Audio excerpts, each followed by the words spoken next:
जय भीम। नमस्कार, हम हैं रविंद्र और आप देख रहे हैं बहुजन नायक। 1954 में उपचुनाव हो रहा था। बाबा साहब डॉक्टर अंबेडकर भंडारा से उपचुनाव लड़ रहे थे। उसमें प्रचार के लिए भंडारा गए हुए थे बाबा साहब। तो वर्धा के पुलगांव में शेड्यूल कास्ट फेडरेशन के कार्यकर्ताओं ने उनके सम्मान में एक सभा का आयोजन किया था, जिसमें पार्टी के सभी पदाधिकारी, दादा साहब गायकवाड़, पीएन राजभोज और बीएस मोरे, आज सभी लोग उसमें उपस्थित थे। और बाबा साहब को कार्यकर्ताओं की तरफ से और बाबा साहब के जो प्रशंसक हैं उनकी तरफ से बाबा साहब को 5,000 रुपये की भेंट की गई थी। बाबा साहब उस सभा में ये बताते हैं कि कई लोग कहते हैं कि पार्टी आपकी ख़त्म हो गई है, उसे खूंटी पर टांग दें, या अपने लोगों के बीच के भी लोग ऐसी बातें करें। जैसे आज बीएसपी के बारे में भी कहा जाता है कि बीएसपी ख़त्म हो गई, बीएसपी कमज़ोर हो गई है। लेकिन पहले और आज के परिस्थितियों में अंतर है। बीएसपी ने सरकार बना चुकी है, लेकिन बाबा साहब के समय उस समय उस शेड्यूल कास्ट पिछड़े वर्ग के लोग भी साथ में नहीं आ रहे थे, जबकि पिछड़े नेता बाबा साहब के साथ से एच डी चौरसिया थे और सर छोटू राम थे, ये सब लोग थे। तो बाबा साहब अपने खुद ये 1952 के चुनाव प्रचार के दौरान जब वहाँ सभा में यह उन्होंने खुद कहा है, 1952 में हुए चुनाव में सभी हिस्सों में फेडरेशन की हार हुई, तब कांग्रेस को बहुत खुशी हुई। इस बार कांग्रेस के खिलाफ लड़ने वाला दल एक ही है, केवल शेड्यूल कास्ट फेडरेशन। अन्य पार्टियां अपनी भूमिकाएं भूल गईं। हम चुनाव हारे तब कुछ लोगों ने मुझसे कहा, अंबेडकर को चाहिए कि पार्टी को ख़त्म कर दे और खूंटी से टांग दे, क्योंकि इस पार्टी में कोई दम नहीं है। जैसे आज बीएसपी के बारे में ही कहा जाता है। बीएसपी भी कार्यकर्ताओं के पैसों से, यानी कार्यकर्ताओं का आर्थिक मदद से ही चलती। उस समय बाबा साहब की पार्टी भी कार्यकर्ताओं की ही मदद से चलती थी। बाबा साहब आगे कहते हैं कि बाहर के लोगों की तरह ही हमारे बीच के कुछ लोग भी यही कहते थे, यानी शेड्यूल कास्ट के भी जो अपने लोग थे वो भी लोग यही कहते थे। लेकिन मुझे ऐसा नहीं लगता। अभी हुई कुछ सभाओं में जो 2 से 3 लाख से लोग इकट्ठा हुए, उससे फेडरेशन की ज़रूरत साफ तौर पर समझ में आती है। तालियां। फेडरेशन की क्या आवश्यकता है, यह जानने के लिए आज की स्थितियों में देश का कामकाज किस तरह चल रहा है, यह जानना जरूरी है। इंग्लैंड में जब कोई पार्टी सत्ता में आती है, तब वह सभी लोगों को साथ समान भाव से पेश आती है।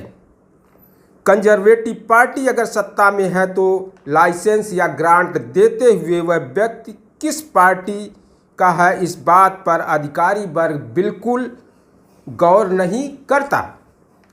यही नीति अन्य देशों में भी है, लेकिन भारत के शासक अन्य पार्टियों के बारे में बिल्कुल परवाह नहीं करती। जिन लोगों ने छोटी बड़ी संस्थाएं चलाई है, उन्हें मैं जो कह रहा हूं उस प्रकार के कटु अनुभव हुए होंगे। अंग्रेजों के राज में अधिकारी वर्ग किसी के बारे में मन में बिना कोई गांठ पाले न्याय करता था, लेकिन आज सफ़ेद टोपी पहनने वाला कांग्रेस का बगुला जिले का मानो राजा है। वह किसी व्यक्ति को लेकर न्यायाधीश के पास जाता है और उसके बारे में सिफारिश करता है। उसने अगर नहीं सुनी तो वह मिनिस्टर के पास जाता है। न्यायाधीश अगर ईमानदार हुआ तो उसकी नौकरी तो गई। इन सभी बातों का एक ही कारण होता है, इस देश में सत्ता पार्टी पर अंकुश रखने वाला कोई दूसरा मजबूत दल नहीं है। स्थितियां अगर ऐसी ही रहीं तो यहाँ जर्मनी की तरह हिटलर शाही अथवा रसिया की तरह स्टालिन शाही आकर रहेगी। इसलिए हमारे अल्पसंख्यक होने के बावजूद, उस समय बाबा साहब शेड्यूल कास्ट को अल्पसंख्यक मानते थे, इसलिए हमारे अल्पसंख्यक होने के बावजूद विरोध की अग्नि प्रज्वलित रखेंगे। इस काम में दूसरों का सहयोग मिले चाहे ना मिले, कभी न कभी हमारी भावना, कार्यशक्ति आदि का अन्य पर असर होगा और वे हमारी बात मानेंगे। किसी दीपमाला के सभी दियों के बुझ जाने के बाद भी एकाध दिया जलता रहे और सबका मार्गदर्शन करता रहे, उसी तरह हमारी पार्टी छोटी होने के बावजूद अन्य सभी पार्टियों का मार्गदर्शन करेगी। इलेक्शन मानो क्रिकेट का मैच है।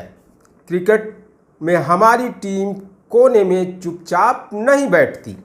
दूसरे साल वह फिर से नए जोश के साथ मैदान में उतरती है। उसी प्रकार का आशावाद हमें भी रखना होगा।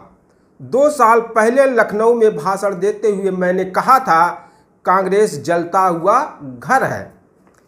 इसका आप लोगों को अब तक एहसास हो चुका होगा।